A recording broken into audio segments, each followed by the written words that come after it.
como construir minha casa se o brejo ele tá até 12 metros de profundidade. No vídeo passado a gente falou um pouco sobre isso, só que esse caso é específico, eu vou te mostrar qual foi a solução. Então já curte esse vídeo, se inscreva no canal, bora pro vídeo.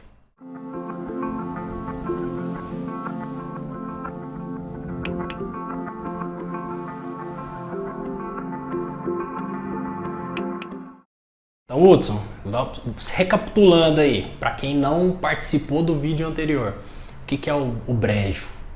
É o terreno argiloso, terreno que não é muito propício para se construir, né mesmo? É o que o solo impõe a dificuldade para você construir sua casa.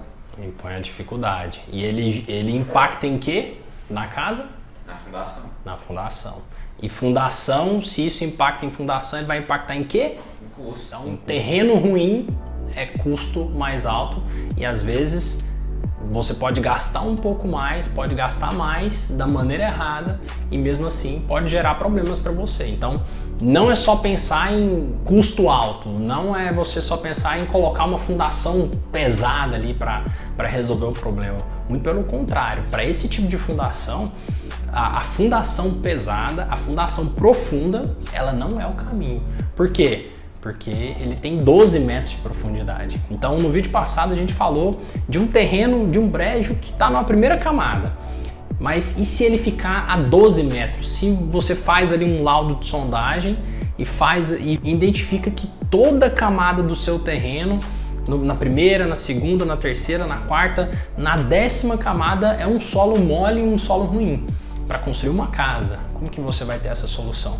Teve um caso desse que a gente teve que pensar na casa como um todo, teve que pensar em uma solução sistemática no projeto e que teve que dar uma solução em várias vertentes para fazer isso dar certo.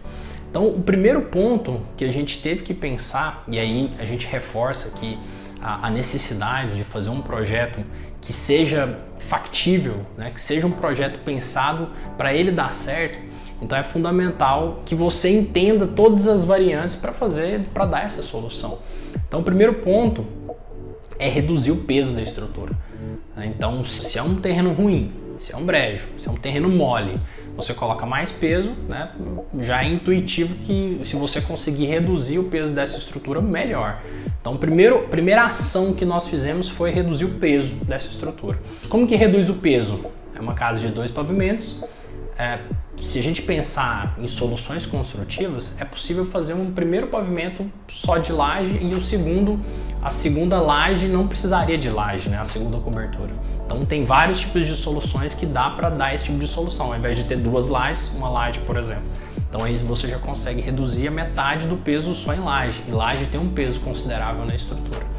Segundo ponto para reduzir peso é o método construtivo. Para esse tipo específico, a gente pensou uma casa em EPS, uma casa pensada em EPS que ela também reduz o peso e ela consegue trabalhar melhor ali para conseguir dar uma solução para um solo ruim como esse. A gente pensou e são 4, tá? Foram 4 ataques de soluções em 4 vertentes para fazer isso daí dar certo. Não é só uma coisa. E normalmente quando dá um problema, normalmente em casas, nunca é só uma coisa. São vários erros que geram um problema específico para você. Então, quando uma casa cai, quando uma edificação cai, não é só um problema, são vários problemas. Por quê? Porque a casa é como se fosse um corpo humano, né, que ele tem várias vertentes ali, vários sistemas envolvidos que trabalham entre si para fazer dar certo. Então, para esse caso específico, teve que pensar em 4 vertentes para fazer dar certo. A primeira, eu já te falei, reduzir o peso.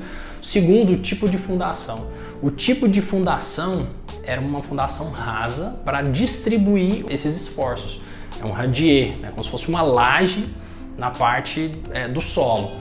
Só que o radier não era suficiente porque o solo era muito ruim. E o que determina para fazer isso funcionar não é a estrutura que vai em cima.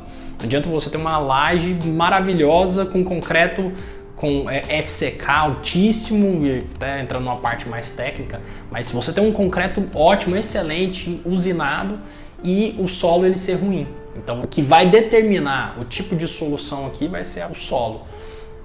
Então tem que fazer um tratamento no solo.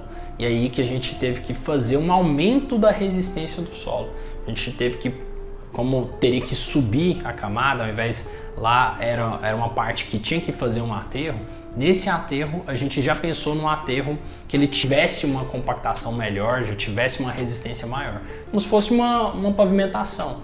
Na pavimentação não faz ali subleito, leito, a base, ele faz isso daí para conseguir aumentar as primeiras camadas, a resistência dessas camadas. Então foi essa a solução.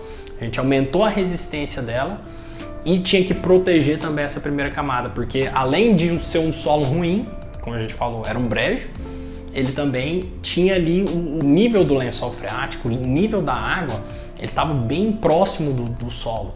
Então, nos momentos de seca, que foi feito um laudo de sondagem lá, a água estava numa profundidade de 3 metros. Então, o comum é 9 metros, 10 metros. Então, estava bem raso. Imagina isso em um momento onde a chuva está mais intensa. Então, a gente teve que fazer uma drenagem, né, dessa água para que ela protegesse essa camada que a gente aumentou essa resistência. Então foram 4 ataques que a gente teve que fazer ali para fazer dar certo esse tipo de solução. E a compactação não foi uma compactação de qualquer jeito, a gente colocou ali, não foi um sapo compactador, foi um rolo compactador para fazer isso dar certo, um rolo menorzinho.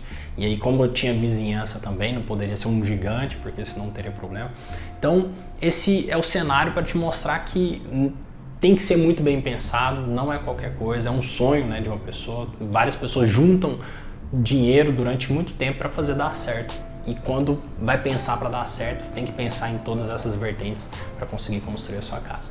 Tá bom? Espero que você tenha gostado, tenha entendido tudo que a gente falou aqui. Um forte abraço e até o próximo vídeo.